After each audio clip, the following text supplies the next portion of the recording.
Dr. Siebert, thank you for your testimony and your perspectives on Public Law 566.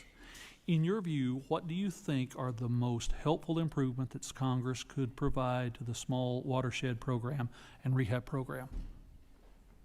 Mr. Chairman, I would direct you. Your microphone, Mr. Chairman, or Mr. Doctor. I pulled a Jimmy there, sorry. I would direct you to our Farm Bill priorities that you are familiar with, not the least of which is the opportunity for NRCS to address remedial and repair work on aging structures that exceed the level for operation and maintenance for which the sponsors are responsible, but fall short of full rehabilitation.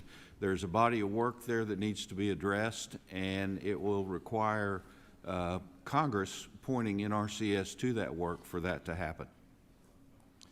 Last year's committee passed a Farm Bill contained provisions to specifically authorize cost share for remedial actions on PL 566. These actions would include the deterioration of a component of a structure faster than expected, or structural damage caused by weather or storm or weather event. So drilling in on this further, Dr. Siebert, in your view, how might such a change improve the administration of the program? We're getting down to the nuts and bolts here. This body of work carries an element of risk, and the action that the policies that were put forth in that version of the Farm Bill would buy down that risk, which protects both the sponsors of the project as well as USDA and perhaps most importantly, those living downstream from this flood protection. Just one more moment, Dr. Siebert. In the nature of the upstream flood control, remind our friends that these are smaller interlocking dams, most of which hold no water, simply catch and then meter out at a safe rate these rainfalls. Just the general concept. Yes, these small watershed structures are built in a series.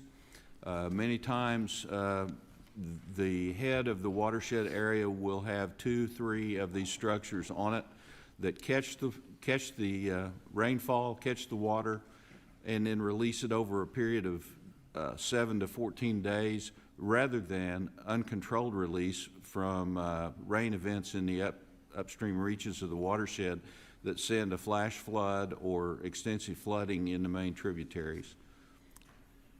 President Boehning, I appreciate your comments and your testimony about the need to simplify programs and reduce paperwork.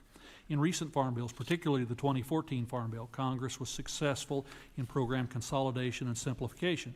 Since Congress has at times tended to create similar or overlapping programs, sub-programs within larger programs, and regional carve-outs, it seems to me that such simplification must be necessary to restore clarity and update the statute.